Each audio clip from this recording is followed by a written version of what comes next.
Hi everyone and welcome to Foundation Friday, where today I am going to be reviewing the brand new foundation from Charlotte Tilbury. This is the Beautiful Skin Foundation.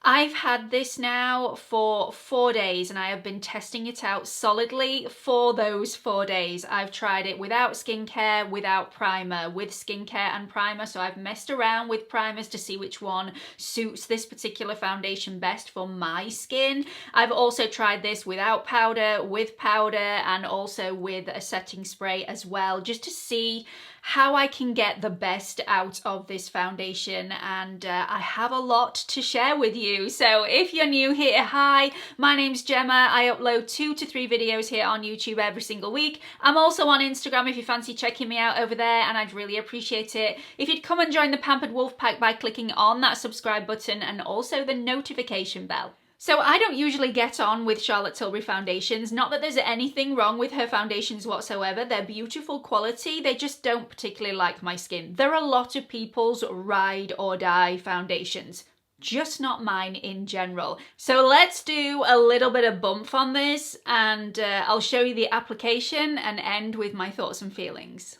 So this is the Charlotte Tilbury Beautiful Skin Foundation. It'll set you back £34 in the UK and you get the standard 30ml or 1 fluid ounce. It comes in 30 different shades, which is a really good variety of shades. I've gone for the shade 3 Neutral. It's supposed to give a buildable medium coverage, which is supposed to be undetectable on the skin, so extremely skin-like. This will give a radiant finish, and it claims to be long-lasting 16-hour wear. It's got hyaluronic acid in it, it's got glycerin in there, as well as other skincare ingredients. It's alcohol-free, it's synthetic fragrance-free, but it does contain rose essential oil. So if you are sensitive to the essential oil rose, you are not going to like this foundation.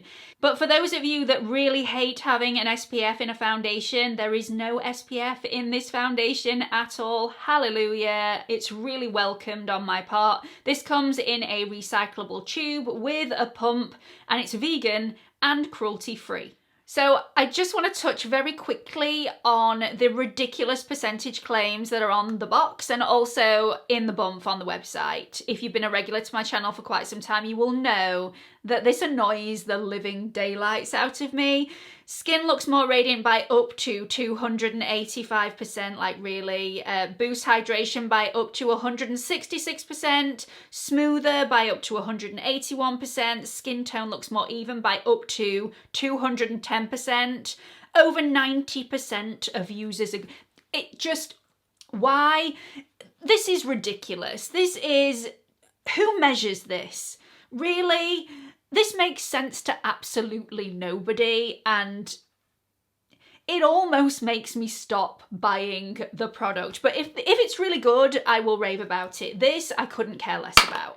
So let's have a look at the application. So the consistency and the texture of the foundation, it's a liquid foundation, but it is quite a thick consistency, and it's a little gloopy. It doesn't loosen when it warms up to the skin, which actually surprised me a little bit. Most thick foundations go slightly more liquidy when they warm up a bit, and this one didn't tend to do so.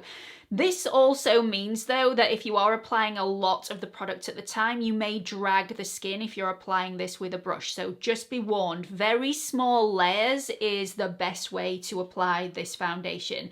So on the left side of my face, I applied this with a brush, and on the right side, I will be applying this with a sponge. This does have a slight rose scent, but there's definitely nothing offensive about it. It's not overly strong, and as soon as it hit the skin, it faded immediately. So if you are sensitive to fragrances in general, you may be okay with this.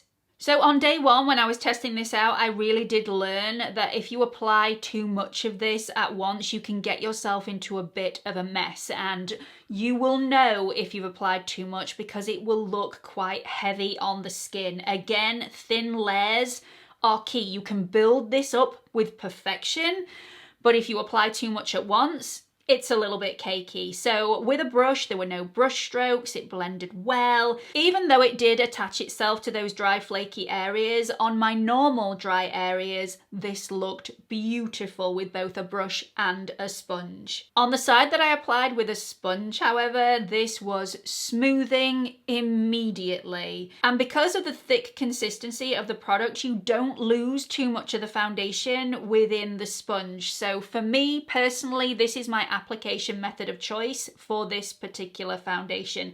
I just think it's so much smoother and looks far more airbrushed using a sponge for application rather than the brush method. So this has completely evened my skin tone. It hasn't covered the redness of the tiny spot that's on my forehead, but it really has done the job everywhere else. If you apply this conservatively, it won't creep into your fine lines and wrinkles, or at least that was my experience. When I was using it on day one, when I was being a little bit more slapdash with it, just seeing what it could do, it did creep into my smile lines because I'd applied way too much in one go. So again, thin layers is the best way to apply this foundation. If you do apply it in thin layers, this ends up being undetectable on the skin. It doesn't look like foundation. It looks really, really beautiful, especially with just one layer. Like I said before, you can build this up for extra coverage, and it does look a little bit more makeup-y,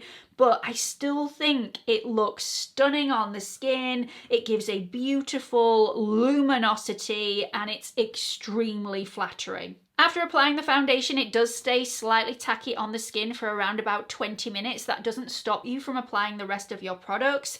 You can apply your blush, your bronzer, your powder, however you want to go about it with no hindrance whatsoever. Everything blended out beautifully on top of this foundation. It was stunning.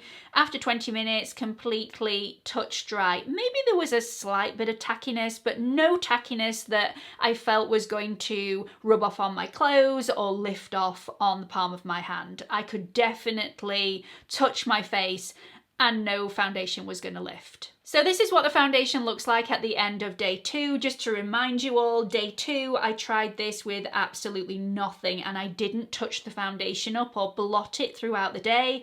This is after 14 hours of a wear test.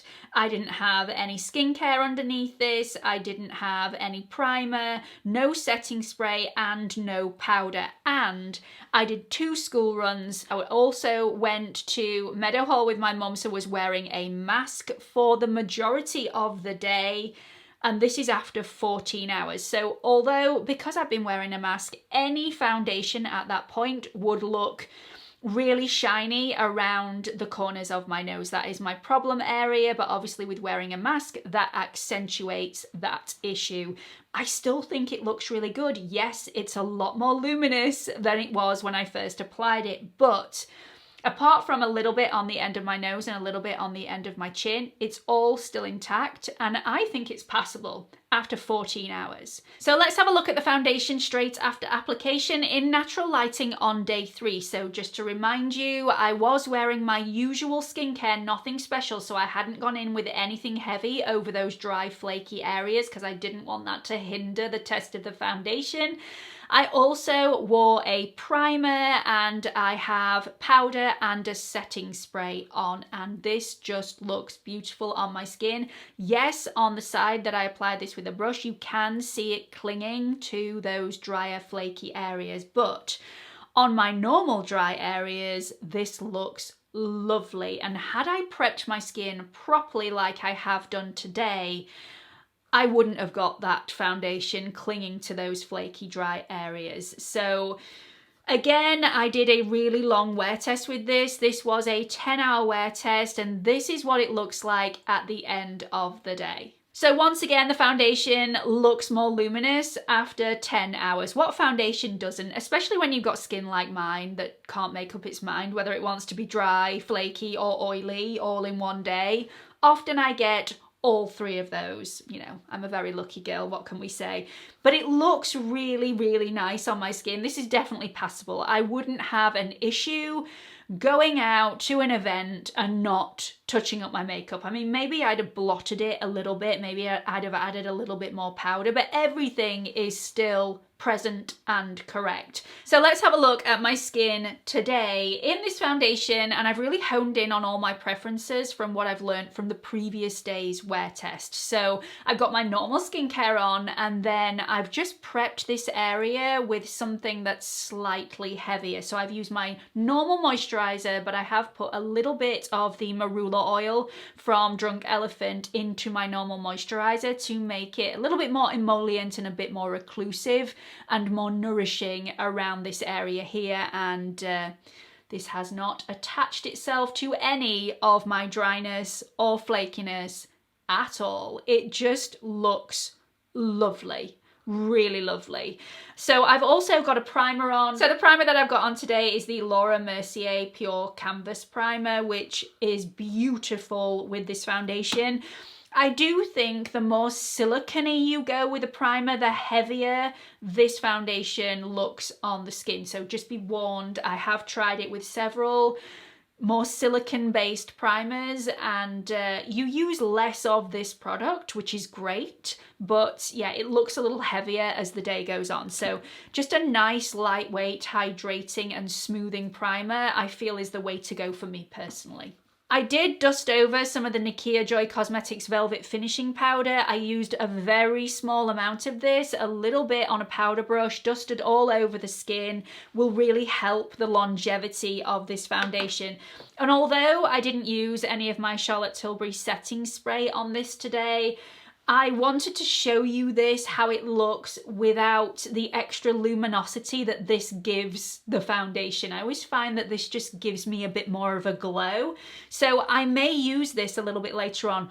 It definitely helped with the longevity of the foundation on day 3. And I am a glasses wearer, so I will be applying my glasses a little bit later on. On day 1 and day 2, the foundation had actually crept and crusted up a little bit on the outside of my glasses from my glasses rubbing on my nose area. That didn't happen on day 3 when I used a setting spray, so that is definitely something to note. So in conclusion, this did not on day 2, 3 and 4 settle in my fine lines, any wrinkles. This didn't move, it didn't look cakey or heavy on any of those days. I really did wipe that out on day 1. So every single day I've had very similar results at the end of the day. This is quite a consistent foundation. Obviously it is going to change depending on the primer and your skincare that you're putting underneath this foundation, but that goes with every single foundation. I don't find this to be a temperamental foundation, and hands down, it is my favourite Charlotte Tilbury foundation that she's ever brought out. I really like it. It's a lovely foundation and it looks really flattering on my skin. I don't find it to be completely transfer resistant, but this is touch dry. I can touch my face and no foundation lifts on the palms of my hands. So I am quite comfortable wearing a scarf when I'm wearing this foundation and not having this transfer all over the place. Although if I was going to wear a hat, I definitely would be spritzing this with a little bit of setting powder, but I would with any foundation. A couple more things I want to mention before I wrap this review up. This did not oxidize on me, which is amazing and completely unheard of for any of the Charlotte Tilbury foundations that I've tried in the past, which at least deepen half a shade on me by the end of the day. So this stayed true to shade on all 4 days of wear test. So I'm really impressed with that. This also feels really lightweight on the skin. It's hydrating, but it's not overly nourishing, which I also really, really like, especially for this time of year when I'm going outside, where it's really cold and windy and frosty and freezing, and then indoors where it's heated and warm and really cozy. My skin often goes into overdrive in those situations, and by the end of the day, I've got no foundation left on my skin if it's more nourishing than it needs to be. This one, again, still intact by the end of the day. So it's great that this isn't overly nourishing, but it's definitely hydrating. This didn't dry out my skin. So I would say this is going to be suitable for all skin types, but there are little tweaks that you are going to have to make here and there to make this last on your skin. For example, if you have really oily skin, you are going to have to be careful about your skincare routine and what primer you choose to wear. You're also going to have to powder this in place, and I would definitely recommend a setting spray just to get extra longevity out of the foundation and make sure it doesn't slide off the skin. If you have normal or dry skin, I don't think you're going to have any issues with this foundation whatsoever. In my normal and dry areas, it just looked perfection. But again, make sure you prep your skin properly. The only issue that I had was with my dry, flaky areas. So today I have made sure that I have dampened those areas down, really nourished them with an oil, and just massaged slightly over those areas to remove any loose flakes, and then added that marula oil into my regular moisturizer just to nourish that area and prep that area a little bit more before the application of the foundation. And I mean, it just looks lovely. And I know after the last 3 days wear that this is going to wear for a very long time today. So that's it for this review. I've just realized that I have like what looks like a little hole here. It's actually lots of little holes. It is actually supposed to be there. It's also on this side as well, but you can't see it as much for some reason. So that's looked strange for probably the entirety of this video. Sorry about that. Anyway, I hope you found this video and this review helpful. Do let me know in the comment section what you thought about it. Have you tried this already? Do you love it? Do you really not get on with it? Do let everybody know your experiences, and hope to see you all in the next video. Bye everyone.